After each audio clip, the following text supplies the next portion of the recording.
बिस्मिल्लाहिर्रहमानिर्रहीम। अस्सलामुअलैकुम रहमतुल्लाहि व बरकातुहू। लाखों करोड़ों दुरूद व सलाम नबी करीम सल्लल्लाहु अलैहि वसल्लम पर और आपकी आल पर। आज बेटा हमारा टॉपिक है derivation of mean median mode for normal distribution. इंतहाई इम्पोर्टेंट लेक्चर है। उसकी वजह यह है कि पेपर में ये क्वेश्चन अक्सर आता है कि prove that for normal distribution mean median mode are same. Lecture start करने से पहले हम एक बात शेयर करते हैं। अल्लाह रब्बुल इज़्ज़त ने इस कायनात में बेशुमार मखलूक़ात को पैदा किया, लेकिन अल्लाह की सबसे खूबसूरत तख्लीक इंसान है। बेशुमार ऐसी खूबियाँ हैं जिनकी बिना पर हम इंसान खुद पे फ़ख्र कर सकते हैं, लेकिन एक ऐसी सिफ़त है जो अल्लाह रब्बुल इज़्ज़त ने किसी दूसरे मखलूक को अता नहीं की, फ़कत इंसान को अता की।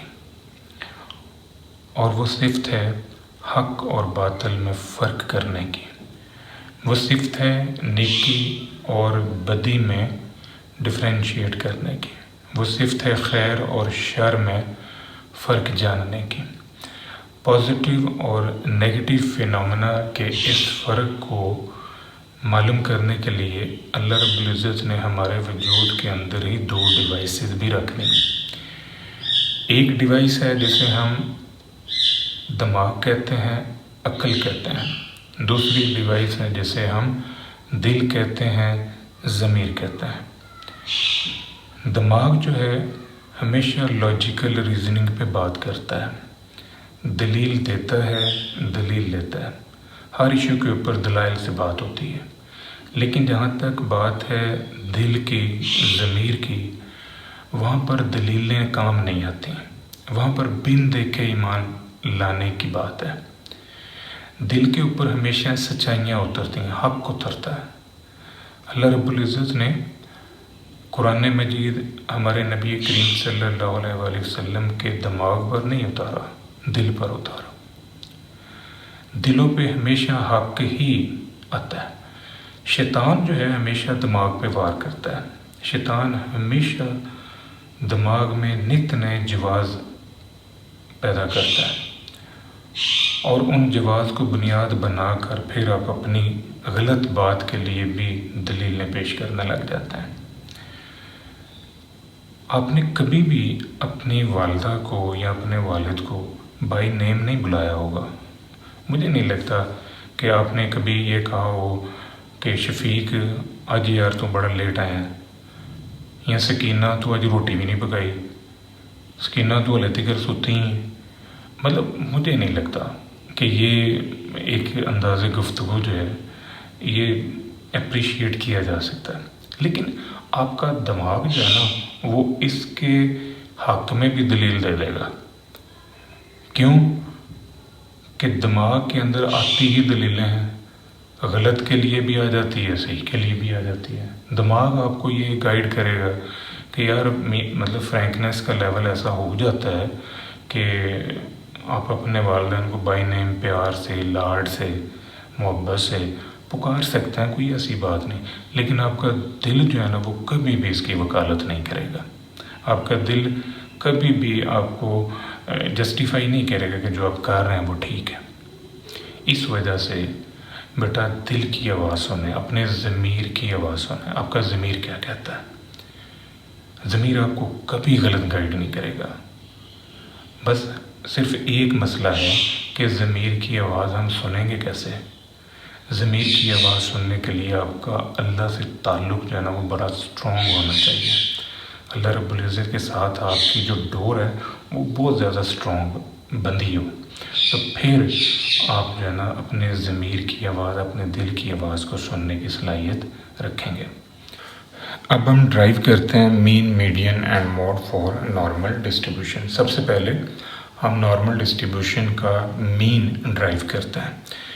पीडीएफ हमारे पास नॉर्मल डिस्ट्रीब्यूशन का ये वाला है। यहाँ पर म्यू और सिग्मा जो है ये नॉर्मल डिस्ट्रीब्यूशन के पैरामीटर्स हैं। जब हम पीडीएफ में काम करते हैं तो एक्सपेक्टेड वैल्यू जो है ये इस फार्मूले से हम ड्राइव करते हैं। यहाँ पर एफ एक्स की जगह हमने ये नॉर्मल डिस्ट्रीब्यूशन का PDF रखना है, ये फॉर्म हमारे पास आ जाएगी। अब ये x minus mu over sigma जो है इसको आपने लेट किया कि ये z के इक्वल है। ट्रांसफॉर्मेशन हम अप्लाई कर रहे हैं, सिग्मा को ज़रब दिए, म्यू को उठा के इस तरफ ले आए, ये फॉर्म हमारे पास आ जाएगी। dx इसका डेरिवेटिव लें ऑन बोथ साइड, ये dx, ये म्यू कांस्टेंट है, इसका डेरिवेटिव 0 होगा, और z हमारा वेरिएबल है, इसका डेरिवेटिव सिग्मा dz आएगा। जब हम ट्रांसफॉर्मेशन करते हैं तो फिर ट्रांसफॉर्मेशन के मरहले में लिमिट्स भी चेंज होती हैं।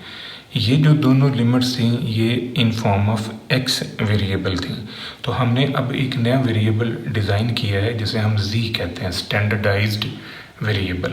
तो फिर अब इस स्टैंडर्डाइज्ड वेरिएबल की लिमिट्स हमने पहले निकालनी है। अगर हम x की जगह पर ये -∞ रखें तो z भी हमारा -∞ ही होगा, और अगर हम x की जगह पर +∞ रखें तो इससे जो z खुलेगा वो भी +∞ होगा, यानी z की लिमिट फिर +∞ आएगी। x की जगह पर आपने ये म्यू प्लस सिग्मा z रखा, dx की जगह पर सिग्मा dz, इसकी जगह पर z, ये सारी इंफॉर्मेशन पुटअप करने से हमारे पास ये फॉर्म जो है ये खुल जाएगी। ये सिग्मा जो है इससे आप काट दें, e⁻⁻z² को इससे और इससे मल्टीप्लाई करें और ये दो टर्म्स सेपरेट कर लें। यहाँ पर आपने ये चीज़ ध्यान में रखनी है कि जो इवन मोमेंट्स होते हैं उनका तो कोई ना कोई रिजल्ट्स निकलता है, यानी इवन मोमेंट्स अबाउट मीन, लेकिन जो ऑड मोमेंट्स अबाउट मीन होते हैं इन नॉर्मल डिस्ट्रीब्यूशन उनका आंसर 0 होता है। अब ऑड मोमेंट्स अबाउट मीन से क्या मुराद है, यानी m1, m3, m5, m7 and so on. ये जो z है हमारा ये ऑड फंक्शन है, क्योंकि x में से म्यू निकाला जाता है और सिग्मा पे डिवाइड किया जाता है, फिर हमें ये z मिलता है। तो ये ऑड फंक्शन होने की वजह से इसको आप सॉल्व किए बगैर डायरेक्ट 0 भी लिख सकते हैं, इसका हवाला देके कि in normal distribution all odd order moments about mean are 0। तो इस वजह से हम इसको लिख देंगे 0, ये ख़त्म हो जाएगा। इसको अब हमने सॉल्व करना है। ये जो म्यू है इसको मैंने बाहर शिफ्ट कर लिया क्योंकि ये कांस्टेंट है, फिक्स्ड वैल्यू है, इस वजह से इसको मैंने बाहर शिफ्ट कर लिया। अब ये जो 1/2π है, म्यू को सेपरेट किया और 1/√2π जो है ना इसको मैंने इसके साथ अटैच कर लिया है। हमारे पास जो स्टैंडर्ड नॉर्मल डिस्ट्रीब्यूशन है, इस स्टैंडर्ड नॉर्मल डिस्ट्रीब्यूशन का PDF ये है, और स्टैंडर्ड नॉर्मल डिस्ट्रीब्यूशन के PDF की 3 प्रॉपर्टीज़ हैं कि तमाम प्रोबेबिलिटीज़ जो हैं वो पॉजिटिव हैं, तमाम प्रोबेबिलिटीज़ 0 और 1 के दरमियान हैं, और तमाम प्रोबेबिलिटीज़ का जो सम है वो 1 है। अगर हम इसके ऊपर ये प्रॉपर्टी अप्लाई करें कि तमाम प्रोबेबिलिटीज़ का sum under standard normal distribution 1 है, तो फिर इसको हम इस फॉर्म में लिख सकते हैं। ये वाली जो फॉर्म है ये हमारे पास तमाम प्रोबेबिलिटीज़ का सम इंडिकेट कर रही है और ये होगा 1 के इक्वल। तो 1 इंटू म्यू करें तो ये आपके पास म्यू, ये पहला हमारा जो रिज़ल्ट है ये ड्राइव हो गया कि एक्सपेक्टेड वैल्यू ऑफ x जो है ये म्यू के इक्वल है। अब हमने ड्राइव करना है मीडियन, यानी हमने ये शो करना है कि जो मीडियन का आंसर है वो भी म्यू के ही इक्वल है। अब मीडियन से क्या मुराद है? मीडियन से मुराद बेटा एक ऐसी वैल्यू है जो अरेंज किए हुए डाटे को 2 बराबर हिस्सों में तकसीम करती है, उसे हम मीडियन कहते हैं। यानी एक ऐसा पॉइंट जिसके नीचे 50% एरिया होता है और जिस पॉइंट से ऊपर भी 50% एरिया होता है, दैट्स कॉल्ड मीडियन। तो नॉर्मल डिस्ट्रीब्यूशन के अंदर हमारे पास जो मीडियन है उसको शो करने के लिए हम ये प्रॉपर्टी यूज़ कर रहे हैं -∞ टू मीडियन। ये जो x चाइल्डा है इसको हम मीडियन कहते हैं।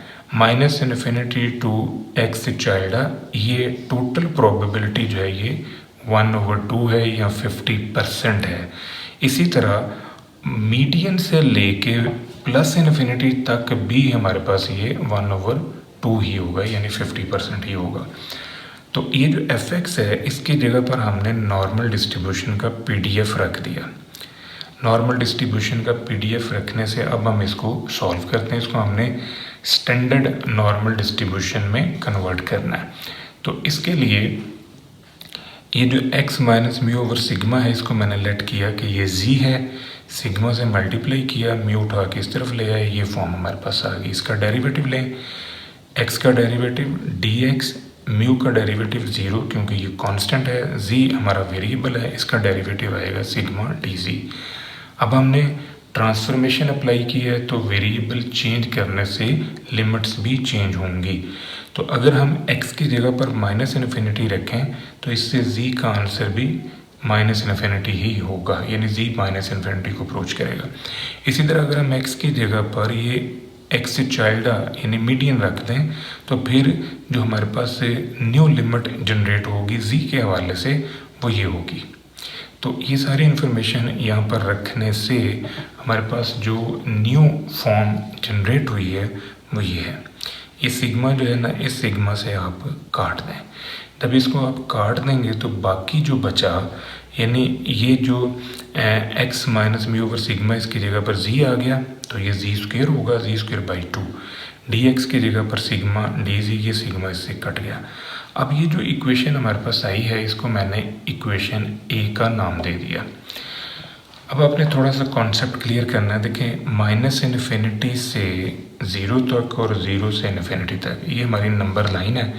इस नंबर लाइन के नीचे दो पार्ट्स हैं।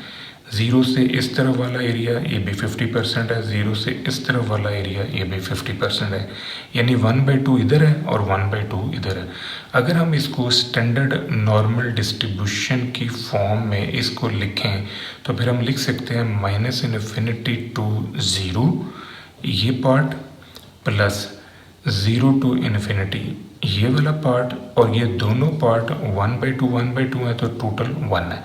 यानी इससे नंबर लाइन पे टोटल प्रोबेबिलिटी आपको 1 नज़र आ जाएगी। अब इक्वेशन A और B को बेटा आपने कंपेयर करना है। आप नोट करें कि ये वाली -∞ to 0 की लिमिट है, तो यहाँ पर ये -∞ to this 1 है। तो अगर हम इस इक्वेशन A को इक्वेशन B के इतने पार्ट के साथ कंपेयर कर लें तो ये दोनों को कंपेयर करने से दोनों का आंसर जो है रिजल्टेंट वो 1/2 है। तो अब आपने इनकी लिमिट्स को सिर्फ कंपेयर करना है। ये -∞ है तो इधर भी -∞ है, तो ये x child minus mu over sigma है तो इधर 0 है। अगर ये बराबर है तो फिर ये वाले भी आपस में बराबर हैं, तो इसको इसके इक्वल कर लें। यहाँ से सिग्मा इस तरफ आके 0 होगा तो ये म्यू उठा के दूसरी तरफ ले आए तो ये मीडियन का आंसर हमारे पास आ जाएगा म्यू के इक्वल। मीन हमने निकाला नॉर्मल डिस्ट्रीब्यूशन का, वो भी म्यू आया। मीडियन हमने निकाला नॉर्मल डिस्ट्रीब्यूशन का, वो भी म्यू आया। अब हमने ड्राइव करना है मोड। तो सबसे पहले हम मोड का कॉन्सेप्ट जो है ना वो क्लियर करते हैं। फर्ज करें आपके पास अनग्रुप डाटा है, तो अनग्रुप डाटा की सूरत में हम मोड कैसे जनरेट करेंगे। हमने बेटा एक ऐसी वैल्यू को मोड कहना है जो डाटे में सबसे ज़्यादा दफ़ा आई है, यानी most repeated value, most famous value, most frequent values called mode. तो हमारे इस डाटे में सबसे ज़्यादा दफ़ा 2 नंबर आया है, तो ये 2 जो है ये हमारा मोड है। इसी तरह देखें अगर हमारा डाटा डिस्क्रीट नेचर का है, यानी ये डिस्क्रीट ग्रुप्ड डाटा है, नंबर ऑफ किड्स है और यहाँ पर नंबर ऑफ फैमिलीज़ हैं। अब एक ऐसी फैमिली है जिसमें कोई बच्चा नहीं है, 8 फैमिलीज़ में 1 बच्चा है, 10 फैमिलीज़ में 2, 25 में 3, 14 में 4 और 3 फैमिलीज़ हैं जिनमें 5 बच्चे हैं। तो अब ये देखें कि इसमें हाईएस्ट फ्रीक्वेंसी जो है ये 25 है, तो 25 के अगेंस्ट कितने नंबर ऑफ किड्स हैं 3, तो ये 3 जो है ये हमारा मोड होगा in form of discrete group data. यानी 3 जो है 25 फैमिलीज़ में 3 बच्चे एग्जिस्ट कर रहे हैं। इसी तरह अगर हमारा डाटा कंटिन्यूस ग्रुप्ड है तो फिर इस सूरत में हमने देखना है कि मैक्सिमम फ्रीक्वेंसी कहाँ पर आ रही है। ये 18 हमारी मैक्सिमम फ्रीक्वेंसी है, तो इसका मतलब कि हमारा जो मोड का आंसर होगा वो इस लिमिट में मौजूद है। अगर हम प्रोबेबिलिटी डिस्ट्रीब्यूशन में काम कर रहे हों तो प्रोबेबिलिटी डिस्ट्रीब्यूशन की सूरत में हमारा मॉड वहाँ एग्जिस्ट करेगा अगर उस वैल्यू के ऊपर प्रोबेबिलिटी मैक्सिमम होगी, यानी ये हमारे पास डिस्क्रीट प्रोबेबिलिटी डिस्ट्रीब्यूशन है। तो इसमें देखें कि 3 के अगेंस्ट जो है ये सबसे हाईएस्ट प्रोबेबिलिटी आ रही है, तो मैं ये कह सकता हूँ कि ये 3 जो है ये मेरा मॉड है। लेकिन अगर हम कंटिन्यूस प्रोबेबिलिटी डिस्ट्रीब्यूशन में काम कर रहे हैं तो कंटिन्यूस पीडीएफ को सबसे पहले तो आपने ये चेकआउट करना है कि ये बिल्कुल ठीक है। तो ये 3 प्रॉपर्टीज़ को पहले हम चेक करेंगे। अगर ये तीनों प्रॉपर्टीज़ ठीक हैं तो उसके बाद मॉड निकालने के लिए हम उस पीडीएफ का डेरिवेटिव लेंगे और उसे इक्वल टू 0 करेंगे, यानी फर्स्ट ऑर्डर डेरिवेटिव। उसको इक्वल टू 0 करने से हमें पॉसिबल वैल्यू मिलेगी मॉड की। उसके बाद हम उसका सेकेंड ऑर्डर डेरिवेटिव लेंगे और वो वैल्यू जो हमने फर्स्ट इक्वेशन से निकाली होगी उसको उस सेकंड डेरिवेटिव की इक्वेशन में पुट करेंगे, और अगर आंसर हमारा 0 से छोटा हुआ तो वही वैल्यू जो है वो हमारा मॉड तस्वर होगी। अब इस कॉन्सेप्ट को यूज़ करके हम मॉड निकालते हैं फॉर नॉर्मल डिस्ट्रीब्यूशन। तो ये हमारे पास नॉर्मल डिस्ट्रीब्यूशन का पीडीएफ है। इसको बेटा आपने डिफ्रेंशिएट करना है विद रिस्पेक्ट टू एक्स। ये 2 इक्वेशन जिनको हमने स्टडी करना है। जब आप इसका डेरिवेटिव लेंगे तो इसका e की पावर की फॉर्म में जो भी है इसका एज इट इज़ पहले मरहले पर तो यही आएगा, यानी डेरिवेटिव e की पावर जो भी है वही डेरिवेटिव, और फिर इसका आपने डेरिवेटिव लेना है और उससे ज़रब देनी है। तो ये 2 जो है पावर फार्मूला लगेगा, इसको इस तरफ शिफ्ट कर लें, 2/2x minus mu over sigma square. ये जो सिग्मा स्क्वेयर है, ये स्क्वेयर अगर आप ओपन कर लें तो ये नीचे भी सिग्मा स्क्वेयर है और x माइनस म्यू का भी स्क्वेयर है। तो ये 2 इसके ऊपर अप्लाई हो रहा है, यानी पावर फार्मूला इसके ऊपर लग रहा है, ये तो कांस्टेंट है। तो ये इससे कट जाएगा for possible value of mod. ये सिग्मा स्क्वेयर जो है इसको इससे मल्टीप्लाई करें तो आपके पास ये फॉर्म जो है ये बन जाएगी, ये इस फॉर्म में आ जाएगा इक्वेशन आपकी। अब इसको आपने इक्वल टू 0 करना है for possible value of mod. तो इसे इक्वल टू 0 करने से ये वाली रकम भी दूसरी तरफ चलेगी, ये भी दूसरी तरफ चलेगी, तो यहाँ से आपके पास x माइनस म्यू आया। इसको इक्वल टू 0 करें तो x is equal to mu, ये आपका पॉसिबल मॉड है, यानी x is equal to mu का मतलब कि ये एक्सपेक्टेड मॉड है। अब हम ये चेक करेंगे कि क्या ये वाकई मॉड है। तो अगर ये वाकई ही मॉड है तो फिर हम इसका सेकंड डेरिवेटिव लेंगे। ये जो इक्वेशन है जिसका आपने फर्स्ट डेरिवेटिव लिया, अब इसके ऊपर हम प्रोडक्ट फार्मूला अप्लाई करके सेकंड डेरिवेटिव जो है वो जनरेट करेंगे और फिर चेकआउट करेंगे। तो ये वाली रकम जो है ये मैंने ऐसे ही रखी और मैंने इसका डेरिवेटिव ले लिया, यानी ये जो x माइनस म्यू है इसका डेरिवेटिव लिया, और ये बाकी सारा कुछ वैसे ही है, इसका डेरिवेटिव लिया। फिर उसके बाद मैंने इसको वैसे ही रखा और इसका डेरिवेटिव लिया। तो ये डेरिवेटिव लेने से हमारे पास ये फॉर्म आ जाएगी। नोट करें ज़रा, ये टर्म वैसे ही आ गई और इसका डेरिवेटिव आएगा 1। तो 1 लिखें ना लिखें इससे कोई फ़र्क नहीं पड़ता। ये x माइनस म्यू वैसे ही रखा और फिर आपने इसका डेरिवेटिव लिया। जब आपने इसका डेरिवेटिव लिया तो यहाँ से आपके पास एक x माइनस म्यू और निकलेगा, वो x माइनस म्यू और एक x माइनस म्यू ये वाला पड़ा होगा यहाँ पर, ये दोनों मिल के स्क्वेयर में आ जाएंगे। तो अब ये यहाँ पर जब आप कीमत रखेंगे इसमें से कॉमन निकाल लें, ये e की पावर x माइनस म्यू का square over 1/2 sigma square common निकल आया, बाकी आपके पास 1 माइनस दिस 1 है। अब यहाँ पर आपने कीमत रखनी है x is equal to mu. तो यहाँ पर जब आप x की जगह पर म्यू रखेंगे तो ये हो जाएगा 0, ये ख़त्म हो गया। ये वाली वैल्यू इससे मल्टीप्लाई होगी तो ये वैल्यू के साथ माइनस लगा हुआ है, ऑटोमेटिकली इसका कोई ना कोई आंसर निकलेगा और वो नेगेटिव ही होगा, क्योंकि यहाँ पर भी म्यू रखने से ये भी ख़त्म हो जाना है। तो ये आंसर आपके पास आएगा -1 ओवर सिग्मा की पावर 3/√2 पाई। तो ये नेगेटिव वैल्यू है। सेकंड ऑर्डर डेरिवेटिव जो है ये आपका लेस देन 0 हो गया for x is equal to mu. तो फिर हम ये कह सकते हैं कि x is equal to mu जो है यही हमारा पॉसिबल मॉड है। यही हमारा एक्चुअल मॉड है। तो हम ये शो कर सकते हैं कि मीन मीडियन मॉड जो है ये म्यू के इक्वल है। यही चीज़ हमने प्रूव करनी थी कि मीन मीडियन मॉड का जो आंसर है फॉर नॉर्मल डिस्ट्रीब्यूशन ये सेम होता है। ये था बेटा आज का हमारा लेक्चर। दुआ में याद रखिएगा। इंशाल्लाह अगली वीडियो के साथ फिर हाजिर होंगे। फ़ी अमान अल्लाह।